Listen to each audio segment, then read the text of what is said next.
Monday morning, Plus Sports on PlusTvAfrica. Welcome on the show. My name is Wale Scott, and I won't say anything about Monday mornings today. Mukail Tinubu, good morning. Good morning. Some good news, but I'll come to what I think about the good news after I read the report. Okay, now two Bayelsa State teams, Bayelsa United and Bayelsa Queens, on Sunday made history in Benin City, the Edo State capital, after lifting this year's AITEO Cup in the men and women's categories. Now, Bayelsa Queens defeated FC Robo of Lagos 4-2 in the women's finals, while Bayelsa United came out tops 4-3 against Nasarawa United in a penalty shootout after the game ended 2-2 in regulation time. This will be the first time that two teams from the same state will be winning two trophies, with Bayelsa United representing the country in the 2021-2022 CAF Confederations Cup. Second-tier side, Bayelsa United enjoyed a fairy tale run to the finals, defeating more illustrious MPFL sides Enugu Rangers and Lobby Stars 1-0 and 2-0 on the way. Now, they overcame fellow Nigerian National League campaigners Gateway United 6-5 on penalties in a tense quarter-final clash before Okadi Enikuragu's lone goal in the semi-finals against another MPFL top side Rivers United fired them to the finals. Okay, now, when Eimba were winning trophies, it was because Orji Uzokalu was the governor of the state then. And when the club says, give us one, he gives them two. I remember that I went to go and interview the coach and the players when they won the second CAF Cup. And we didn't have space to park in the parking lot because practically every player in the team had cars, you know. So that's how good they were being treated then. And so you'll be surprised they were doing so well. And Bayelsa State, the governor, has done so well for the team. And of course, this is showing. This is the first time in the history of Nigeria that two teams from a state will win male and female AITEO Cups. Well, we've said it multiple times on this show that a lot of these athletes, what they really need is just the support that is reflected through the resources allocated to these teams, to their football, to promote their well-being. And if they have the resources, they'll play on better pitches, they'll be better rested, they'll have better nutrition, and they'll be better paid, most especially better paid, because when you wake up in the morning, you need something to help you get up. You need a purpose. And knowing that the purpose you're pursuing is keeping you sane, is keeping you well nourished and keeping you protected from the ills and poverty that this world can offer you. I mean, a lot of these athletes got into the sport because they felt like it was a way out of situations that they were in. And they were hoping for greatness. They were hoping to make something of themselves and use this sport to at least pay their bills. Better their lives, yeah. Yes. So it's a good thing. And this is a model. Because unfortunately, what always seems to happen is we go in cyclical rotation, where one governor does well for the state for a while. And if the next one is not a sport-loving governor, he will move on to other things, and then that team will suffer again for years to come. I was going to get the permanent secretary of the sports ministry in Bayelsa State. Oh, I did get him on the phone, but unfortunately, he's on his way from Benin, where the match was played yesterday, to Bayelsa right now. Okay. So he couldn't do Zoom, he couldn't call. He's in transit, but he's promised that tomorrow or whenever I want him to come on the show, he'll be here, talk about what they did right or wrong to ensure both teams from one state. I just hope that the more we speak on this issue, the more other governors and other sports ministers and commissioners I don't think we need to continue to speak out, because it's obvious that when Orji Uzokalu was there, Eimba was doing very well. Yes, but it's obvious the Bayelsa State government is doing very well for the teams, and look at what they've got. Yeah, but in this obvious. In this country, even with sports, something that we watch every day, we clamor to see. There's a sense of apathy that sets in. Like, it can't get any better because no one is trying to make it better. So why bother ourselves? But keeping up with the conversation, keeping it flowing, talking about it regularly. Their ears will open. Yes, They will listen. burn. And at least when you're on the other side of the earth, they say that when someone is talking about you, your ears burn. We hope that as much as we keep talking about them, their ears will continue to burn until they cool it down with some action. Now let's look at the fact that it's dawning on a whole lot of people, Barcelona fans, sports pundits like you and I, that the king is gone. Lionel Messi is gone. After 18 years at the club. I've said it multiple times. I am a Cristiano Ronaldo's fan all the way, number one in my books. But I could cry for the sake of what I've wanted to see Messi play and demonstrate his abilities in a different environment, to challenge him and to cement what we know about him as an absolute truth. Because sometimes, players are questioned. Pele is, for some, isn't good enough to play in this era. And for some, Messi wouldn't be good enough to play in Pele's era. But all these players have accomplished a great deal, and Messi more than most. And Barcelona and Messi is like a love story. And knowing that they're going their separate ways. We'll come to what you heard.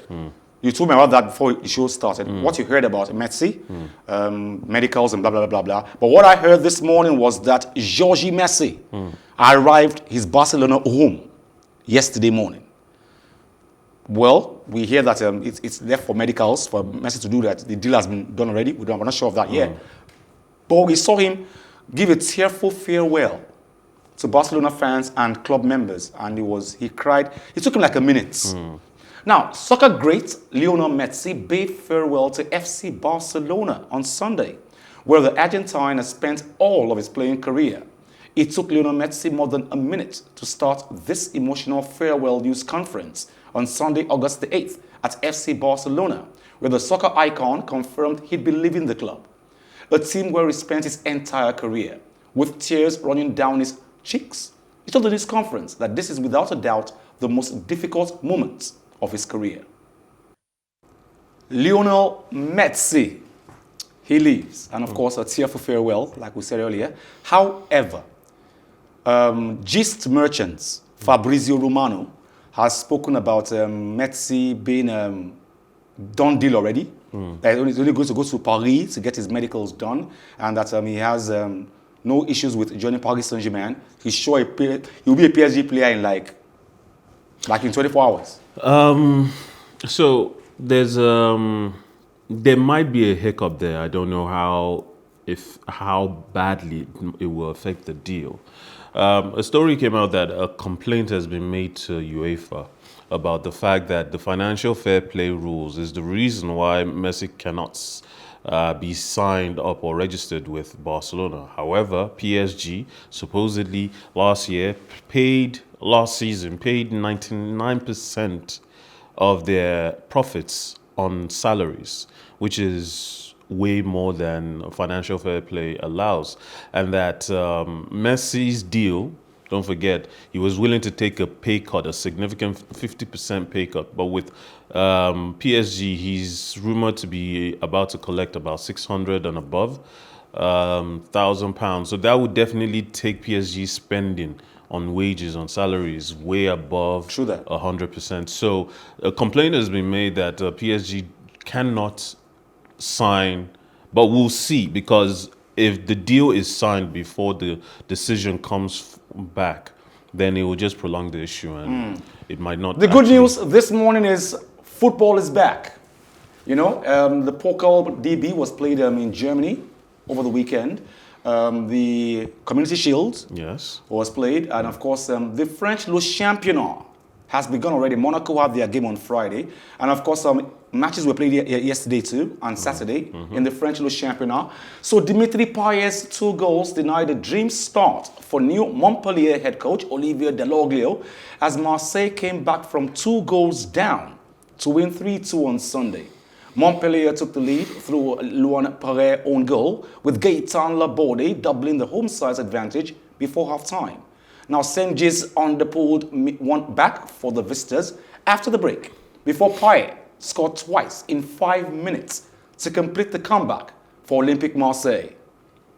Dimitri Payet has become something else in the French Le Championnat. What I'm most happy about is that we can see capacity crowds back in stadiums to watch football, and this season will be at least better than last for that reason. It just brings the beauty of football back for me, really. Yes. You know, the noise, the shouting. Yes. Yes, the Olympics have ended, and of course, we're going to Paris 2024 at this point. But athletes and games-related staff said they were happy about the Tokyo Olympics as they left the athletes' village early today. A day after Tokyo wrapped up an unprecedented games restricted by many coronavirus precautions. The 2020 Olympics ended on Sunday with a dazzling fireworks display, a celebratory image in contrast with an event that was not the financial windfall Japan had hoped for after postponing the games for a year due to the global health crisis. Japan was saddled with a $15 billion bill, with it initially expected and with no tourism boom. But a record medal haul for the host nation may have helped to take out some of the sting for Japan, which won 27 gold medals. The United States finished at the top of the pack with 39 gold medals, one more than rivals China at 38. Now, Tokyo doused its Olympic flame in a ceremony on Sunday that echoed the restraints of a games that played out without spectators and were defined and transformed by the global pandemic. Dazzling sport and deeply personal turmoil moments after the flame was extinguished in the Olympic Stadium. A volley of multicolored fireworks lit up the night sky about the Olympic Stadium, where athletes were already heading for the exits. They were given a surreal glimpse of everyday Tokyo life when the closing ceremony was briefly transformed into a park with grass, buskers, and BMX riders. The Eiffel Tower as the French capital prepared to take the Olympic baton from Tokyo for the 2024 Games.